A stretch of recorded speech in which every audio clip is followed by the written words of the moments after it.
तो गाइस कैसे हैं आप सब लोग। मैं हूं आपका दोस्त अरसलान और आप देख रहे हैं मेरा चैनल जी फ्लिक्स। तो गाइस लास्ट एपिसोड के एंड पे हमने देखा था ना, किन्नैन जो होता है यंग मास्टर फी के पास जाता है और उसके कान में जाकर कहता है कि अपने डीकन लूजी को जाकर बता देना कि अगली बार उसे ऐसा कुछ काम करना हो या फिर मुझे मारना हो तो खुद यहाँ पर आए, अपने कुत्तू को यहाँ पर मत भेजे। यंग मास्टर ली भी उसकी बात समझ आता है तो हमारा किन्नैन उसे कहता है कि चलो अब यहाँ से दफा हो जाओ। और इसी के साथ यंग मास्टर फी भागता हुआ ली के पास जाता है और उसे कहता है क्या तुम ठीक हो। इसके साथ ही नेक्स्ट सीन जो होता है मैंगजुन का दिखाया जाता है। तो मैंगजुन बाहर बैठी प्रैक्टिस कर रही होती है। इसी के साथ ही लूजान वहां पर पहुंच जाता है तो लूजान उसके पास आता है तो वो जल्दी से उठकर खड़ी हो जाती है, अपना नाइफ लेकर उसे मारने लगती है। जबकि लूजान उसे कहता है कि ये मैं हूं, ये तुम क्या कर रही हो मैंगजुन, काफी दिनों के बाद तुम्हें देख रहा हूं। तो मैंगजुन उसे देखने के बाद अपना नाइफ फेंक देती है और कहती है कि लूजान तुम यहाँ पर क्या कर रहे हो, पूरा 1 साल हो चुका है, पूरे 1 साल के बाद तुम मुझे यहाँ पर नजर आ रहे हो। सर पे हाथ रखता है और उसे कहता है कुछ नहीं, मैं तो पूरे 1 साल के लिए यहाँ पर नहीं था, मैं दूसरे सेक्टर्स को जाकर ट्रैवल कर रहा था, मैं दुनिया घूम रहा था। साथ ही वो अंदर ही अंदर सोच रहा था कि मैंगजुन मुझे लगता है कि तुम्हें यहाँ पर मुझे देखकर भी इतनी ज्यादा खुशी नहीं हो रही जितनी ज्यादा मुझे तुम्हें देखकर खुशी हो रही है, क्योंकि तुम्हें नहीं पता लेकिन मैं तुम्हें बहुत ज्यादा प्यार करता हूँ। मैंगजुन उसे कहती है कि तुमने लास्ट टाइम जो आउटर कंपटीशन हुआ था, आउटर सैपल्स के कंपटीशन को तुमने फर्स्ट प्लेस के ऊपर जीता और उसके बाद से तुम गायब हो गए, तुम अचानक कहां पर चले गए थे, हम तुम्हें हर जगह के ऊपर ढूंढ रहे थे। तो लूजान उसे कहता है कि प्लीज मुझे माफ करना, लेकिन मेरे पास इतना टाइम नहीं था कि मैं सभी से मिलकर जाता, इसी वजह से मैं अचानक चला गया, ये बहुत ज्यादा जरूरी था। इसी के साथ ही हमारी मैंगजुन उसके मुंह पर एक थप्पड़ मारती है और उसे कहती है अपनी बकवास बंद करो, जहां तुम चले गए थे वहीं पर वापस चले जाओ, तुम्हें यहाँ पर आने की जरूरत नहीं है। अगर तुम यहाँ पर रीअपियर हुए तो तुम्हें क्या लगता है कि हम लोग तुम्हें देखकर बहुत ज्यादा खुश होने वाले हैं। तो वो उसे कहता है कि मैंगजुन प्लीज ऐसी बात तो मत करो। तो वो उसे कहती है कि तुमने हमें धोखा दिया, तुमने मास्टर जैन को धोखा दिया और तुमने यहाँ पर हम सभी लोगों की एक्सपेक्टेशंस को धोखा दिया है। मुझे तुमसे कितनी ज्यादा एक्सपेक्टेशंस थी, मिस हान बुकू को तुमसे कितनी ज्यादा एक्सपेक्टेशंस थी, हम सभी को लगा था कि तुम आउटर सैपल कंपटीशन को जीतने के बाद एक एल्डर बन सकते हो या फिर तुम इनर सेक्टर में जा सकते हो, लेकिन अफसोस कि तुम अचानक से गायब हो गए और अब तुम अचानक यहाँ पर वापस आ गए, तो तुम्हें क्या लगता है कि हम लोग इतनी आसानी से मान जाएंगे। कहता है कि नहीं नहीं ऐसी बात नहीं। और साथ ही वहां पर वो जोर जोर चिल्लाना शुरू कर देता है और कहता है नहीं नहीं मैं कोई गद्दार नहीं हूं, मैं कोई बिट्रेयल नहीं हूं, यानी कि कोई क्या उसको कहते हैं मैं धोखेबाज नहीं हूं। मैंगजुन भी इस बात से काफी ज्यादा हैरान होती है और कहती है कि अब अचानक से इसे क्या हो गया है, ये किस तरह का रिएक्शन दे रहा है। वो उसे कहती है क्या तुम ठीक हो, वो उसे कहती है क्या तुम ठीक हो। इसी के साथ ही जाओ भाई भी वहीं पर होती है तो वो बिल्ली उसे देखकर कहती है कि तुम्हें यहाँ पर इससे दूर रहना होगा, मुझे इसके पास से बहुत सारी इवल एनर्जी महसूस हो रही है जो तुम्हें नुकसान पहुंचा सकता है। ठीक है, साथ ही लूजान जो होता है उसकी बॉडी के अंदर से एनर्जी निकलना शुरू हो जाती है, वो इवल एनर्जी को रिलीज कर रहा था जिसकी वजह से जाओ भाई को वहां पर एक्शन लेना पड़ता है। तो जाओ भाई अपने साइज को बड़ा करती है और इसी के साथ उसे अपने पंजे के साथ अटैक करती है।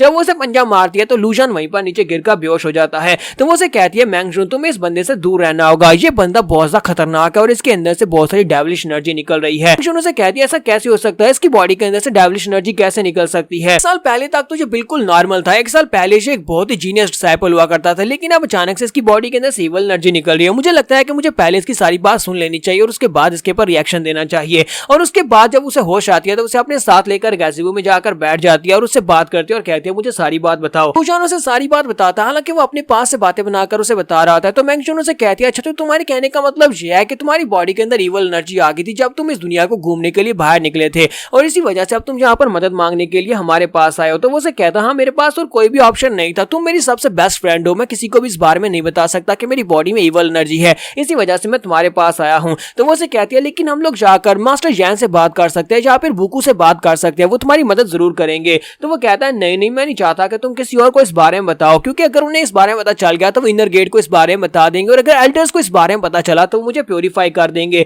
और क्या तुम्हें पता है कि यहाँ पर प्योरीफाई करने का मतलब क्या होता है। तो मैंगजुन कहती है हाँ मुझे पता है कि प्योरीफाई करने का मतलब क्या है, वो तुम्हें मार डालेंगे। मैंगजुन वहीं पर शांत होकर बैठ जाती है और कहती है तो फिर बताओ कि तुम्हें यहाँ पर क्या हेल्प चाहिए। तो वो उसे कहता है कि मुझे यहाँ पर तुम्हारी मदद चाहिए, मैं सिर्फ और सिर्फ तुम्हारे पर भरोसा कर सकता हूँ, मुझे यहाँ पर एक बंदा चाहिए जो कि मेरी मदद कर सकता है, क्योंकि मुझे पता चला है कि सिर्फ और सिर्फ वही मेरी मदद कर सकता है। तो क्या तुम यहाँ पर मुझे उसके बारे में इंफॉर्मेशन दे सकती हो, अगर तुम मुझे उसके बारे में इंफॉर्मेशन दे सकती हो तो तभी मेरी मदद हो सकती है। मैंगजुन उसे कहती है बताओ कि तुम किस बंदे के बारे में इंफॉर्मेशन चाहते हो, कौन तुम्हारी मदद कर सकता है। तो लूजान उसे कहता है कि मैं किन्नैन की बात कर रहा हूँ, मुझे लगता है कि वो मेरी मदद कर सकता है। तो मैंगजुन कहती है हाँ ये बात तो वाकई में सच है कि वो लड़का काफी ज्यादा गिफ्टेड और अमेजिंग है, लेकिन वो तुम्हारी मदद कैसे कर सकता है। तो लूजान उसे कहता है कि मुझे किसी महान मास्टर से पता चलता है कि अगर वो अपनी फिजिकल ऑरा को यूज करे मेरी बॉडी के अंदर से इवल एनर्जी को एक्सपेल करने के लिए, तो मैं अपनी बॉडी के अंदर से सारी की सारी इवल एनर्जी को बाहर निकाल सकता हूँ। मैंगजुन उसकी बात सुनने के बाद आंखें से बिल्कुल खामोश होती है। तो वो उसे कहता है कि मुझे तुम्हारी मदद चाहिए, क्या तुम मेरी मदद नहीं करोगी। मैं बस ये जानना चाहता हूँ कि आखिर उसकी बॉडी के अंदर कौन से एट्रीब्यूट्स हैं, अगर मुझे पता चल जाए कि उसके पास कितने एलिमेंट्स की पावर है तभी मैं यहाँ पर उसको यूज कर सकता हूँ,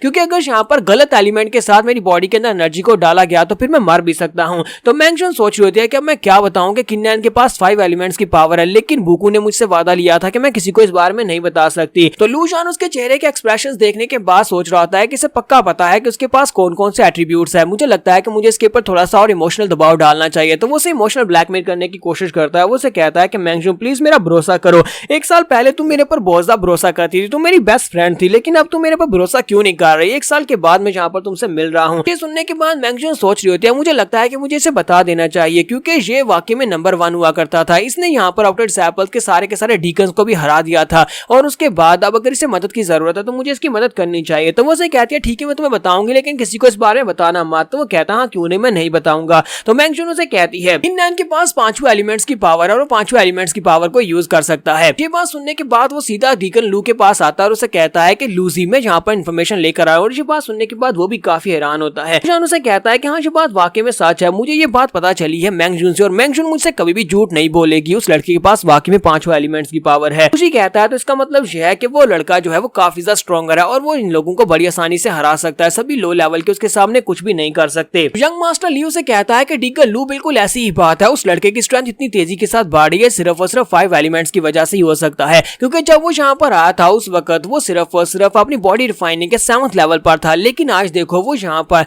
ह्यूमनली राम के 2nd लेवल तक पहुंच चुका है। हालांकि उसे यहाँ पर आए हुए सिर्फ 1 महीना हुआ है। जबकि हमारा लूजी उसके मुंह पर एक थप्पड़ मारता और कहता है बेवकूफ कहीं कि ये सिर्फ और सिर्फ तुम्हारी गलती है कि तुम बहुत ज्यादा कमजोर हो, वरना तुमने कब का उसे हरा दिया होता। यंग मास्टर फ्यू से कहता है कि मैं भी यहाँ पर तुमसे कुछ कहना चाहता हूँ। जब हम लोग वहाँ पर फाइट को हारे थे, यानी यंग मास्टर ली हारा था, उस वक्त उसने मेरे कान में कुछ कहा था लेकिन मुझे कहने की हिम्मत नहीं हो रही। तो वो कहता है जल्दी से बको उसने क्या कहा था। तो यंग मास्टर फ्यू से कहता है कि किन्नैन ने मेरे कान में कहा था कि अगर उसमें हिम्मत है तो वो खुद आकर मुझसे फाइट करे, अपने कुत्तों को फाइट करने के लिए ना भेजे। ये बात सुनने के बाद लूजी और भी ज्यादा गुस्सा हो जाता है और कहता है कि उस कमीने ने जहाँ पर फिर से मेरी इंसल्ट कर दी, वो बार बार मेरी इंसल्ट किए जा रहा है, मुझे उस लड़की को मारना ही होगा। तो यंग मास्टर फ्यू से कहता है कि अगर तुम उसे मारना ही चाहते हो तो फिर मुझे लगता है कि तुम्हें उसे मारना नहीं चाहिए, फिलहाल के लिए तुम्हें उसे नहीं मारना चाहिए। अभी यहाँ पर फ्रूट बिल्कुल पका नहीं है, जब वो पकेगा तब तुम्हें उसे फायदा हो जाएगा। तो वो उसे कहता है क्या बकवास किए जा रहे हो, जल्दी से बताओ कहना क्या चाहते हो। तो यंग मास्टर फ्यूज के कार में जाकर उसे कहता है उस लड़के के पास यहाँ पर 5 एलिमेंट्स की पावर है, तो मुझे लगता है कि तुम 5 एलिमेंट्स की पावर को अपनी बॉडी में ट्रांसफर कर सकते हो, लेकिन ये सब कुछ 1 महीने के बाद करना, अभी मत करना। तो जरा अगर यहाँ पर तुम्हें 5 एलिमेंट्स की पावर मिल जाती है तो फिर क्या होगा, तुम यहाँ पर सबसे ज्यादा महान डीकन बन सकते हो सकता है कि तुम इनर गेट में चले जाओ। सुनने के बाद वो कहता है हाँ ये बात तो वाकई में सच है कि 5 एलिमेंट्स की पावर्स के साथ मेरी पावर बहुत ज्यादा बढ़ जाएंगी, तुम्हारा आइडिया काफी ज्यादा अच्छा है। यंग मास्टर फ्यू से कहता है कि अगर यहाँ पर तुम्हें टाइम दिया जाए तो डीकन लू जरा सोच कर देखो कि तुम क्या कर सकते हो, तुम यहाँ के एल्डर भी बन सकते हो।